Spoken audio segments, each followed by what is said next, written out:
So I said that today we would talk about a contested or brokered Democratic National Convention, what that is, what it means, what the implications are, what the math of it is. And as we get into that, I do think it's important to understand that the reason a contested convention is worth discussing is that in practice, it would most likely be used for the DNC to select an establishment centrist candidate. Now, it's interesting to know about contested conventions no matter what and how it works. But in practice, I don't want to hide the context being in 2020 that it is a mechanism which could be used to deny a progressive the nomination and allow Democratic Party insiders to select whichever their centrist of favorite is at the time that we finally get to the convention. So I don't want to hide that, but I don't feel the need to bring it up throughout the entire story. So I want to get that out of the way. So the way that the Democratic nomination works differently than the Republican nomination is that to secure the nomination, you need a majority of the delegates, meaning 50% plus one, or 1,991. 1990 would be half the delegates. You need 1991 to secure the nomination. That's 50% plus one. If nobody secures the 1990 plus one delegates from the primaries, which are then voted on in the first round at the convention, then you have what is called a brokered or a contested convention. There's a second round of voting, which happens after negotiations, often behind the scenes, between candidates with their delegates, and something called superdelegates are allowed to vote. Now, superdelegates back in 2016 were allowed to vote on the first round. This is why in 2016 you often had, Bernie and Hillary at different points with roughly the same number of pledged delegates secured via elections, via primaries. But then you had plus superdelegates. The vast majority had expressed support for Hillary Clinton. And that is why from a very early point, you saw these numbers with a massively lopsided lead for Hillary Clinton. In 2020, as of right now, the superdelegates can't vote on the first round. Superdelegates are widely known to support establishment centrist candidates. So it is likely, it's not guaranteed, but it's likely that if nobody gets to 1991 delegates, adding the superdelegates for a second round of voting would likely hand the convention to an establishment centrist. It's unlikely that if you allow superdelegates in, they would go overwhelmingly for Bernie Sanders or for Elizabeth Warren. So now it's very early, right? So why on earth would we now be talking about a brokered convention? We've only had two primaries, Iowa and New Hampshire.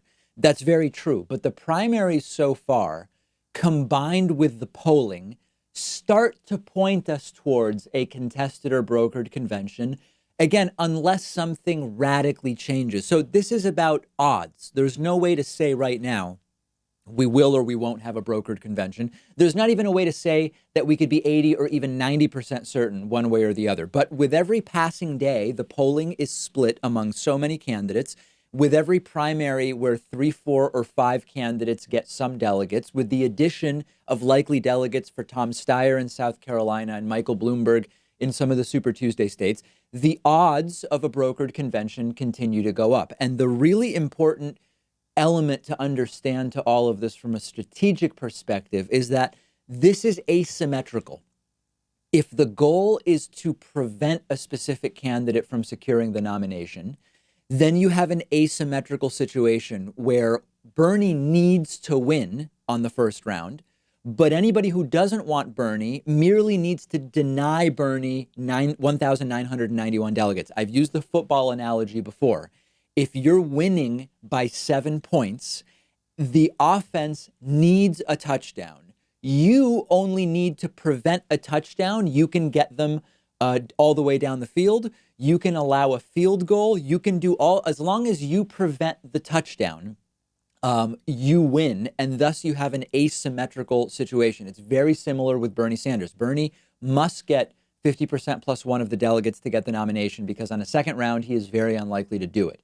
The DNC insiders, the establishment, merely have to prevent Bernie from getting 50% plus one. That stacks things against Bernie Sanders mathematically, okay?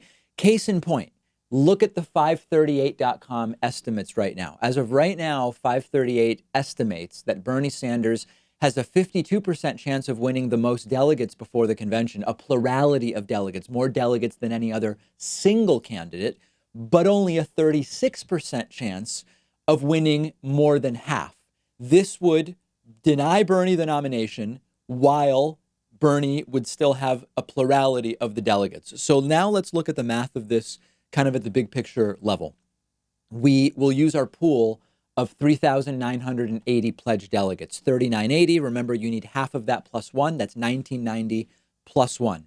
If the race remains roughly the way it looks right now from the national polls through the primaries, this is just our first estimate, you would expect, for example, Bernie Sanders polling 23.6 nationally. That would be equivalent to roughly 939 delegates. Biden would get 765, Bloomberg 565, Warren 494, and so on down. Now, in this scenario, Bernie gets the most delegates, a plurality, but it's not a majority, and thus he doesn't get the nomination. Now, an astute viewer will notice this is too crude an estimate, because remember that most primaries have this 15% viability threshold. So if you don't get 15% in a particular primary, you don't get any delegates. So in New Hampshire, Elizabeth Warren got 9.2% of the vote, but she didn't get 9% of the delegates. She got 0 delegates because her share of the vote didn't make her viable. So over time, the voting in any one state will consolidate. In some states, candidates could end up with a higher share of the delegates than their vote total. For example, if you look at New Hampshire, Bernie won 25.7% of the vote, but he got 37% of the delegates because of that viability threshold. Amy Klobuchar got 20% of the vote in New Hampshire, but she got 6 delegates. That's 25% of the delegates. The non-viable candidates end up sort of subsidizing a higher share of the delegates to the candidates that do meet that 15% viability threshold. So this is a crude estimate, but I think you get the idea. With every primary, we can fine-tune our mathematical expectations. In Iowa, nobody got more than 30% of the vote, and none of the delegate recipients dropped out. In New Hampshire, no candidate got more than 26% of the vote, and none of the delegate recipients dropped out or are likely to drop out anytime soon.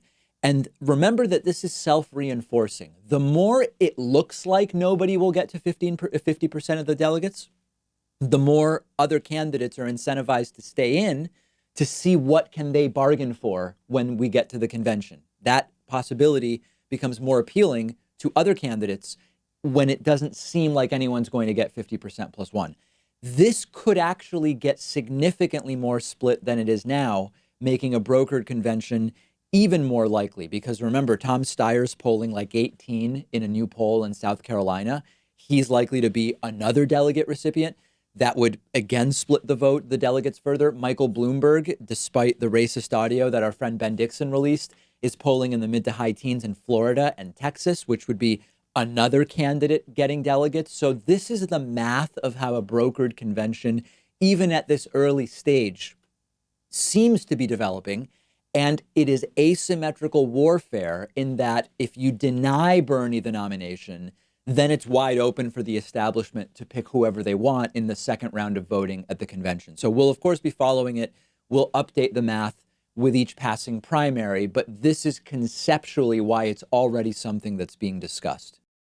One of our sponsors is privacy.com. They're giving you $5 when you sign up for their completely free service at privacy.com/Pakman. I've been using Privacy for a little over a year now. You've heard me talk about it before. It's a lifesaver, and here's how it works. It takes just a couple of minutes to set up. Anytime you buy something online or on the phone, instead of actually using your real credit card number, the Privacy app and the browser plugin let you give each company a randomized virtual credit card number that you create out of thin air. It'll even autofill the card number with one click. And the payment is taken out of your checking account without the merchant ever knowing your real information. So this allows you to keep your banking information secure, but also to take control of your finances. You can create up to 12 of these virtual credit cards a month. You can set spending limits. You can freeze them. You can delete them anytime you want. So when you do this, it means you're not going to be charged when you don't want to be, because you can destroy the virtual card number right after using it, which, for instance, I love using free trials because I know I won't be charged when the trial is over if I use a virtual credit card number. You're keeping your identity private by not telling companies who you are.